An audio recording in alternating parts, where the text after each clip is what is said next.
For our EcoSaver program in 2014, we needed a way to predict when the system would need us to call events. Our system is fairly responsive to the unique weather patterns that we have here, and so we needed a way to understand whether a particular afternoon was an afternoon likely to need an event. We built a model and we built a dashboard to look at that model's prediction that we would use each day to figure out when to call an event. That the model would take into account the near-term hourly forecast from the National Weather Service. It also incorporated real-time data from our PI system, or our Process Integration Historian, that keeps track of everything that goes on in our utility system. And in real time we were able to see what the system was doing as compared to what we thought it would do with the weather pattern.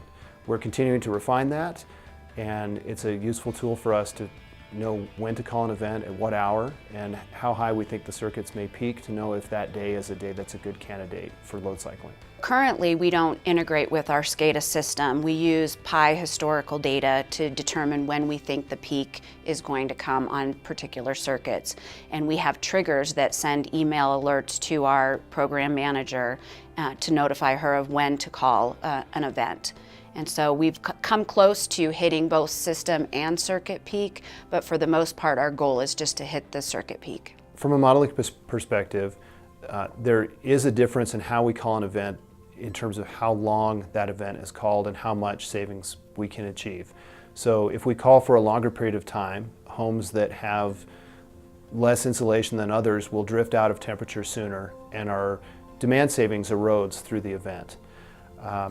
We did find that if we were able to accurately predict exactly when a circuit would peak, we could narrow up the window and we could get additional savings in that time. But it's a trade-off over peak savings versus event duration. For phase 2 of this demand response program, we really want to look at what the next circuit is. We hit our goal this year with the circuit that was close to being overloaded, and we've been able to defer capital until 2020.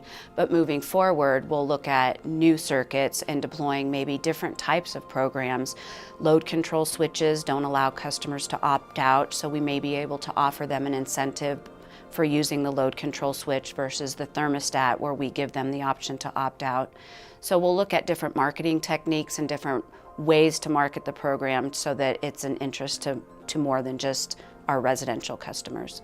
One thing that we did observe during 2014 was what appears to be a pronounced effect from setback thermostats, even those outside our program. We found that we were able to shed load, of course we can do that at any time during the day up to the number of units that are running, but when we would shed it earlier in the day and then end the event, maybe before our circuit peak or our system peak, we found a pretty substantial snapback in the hour when people returned home. And we found the system was very sensitive to when we ended the event in terms of what was going on.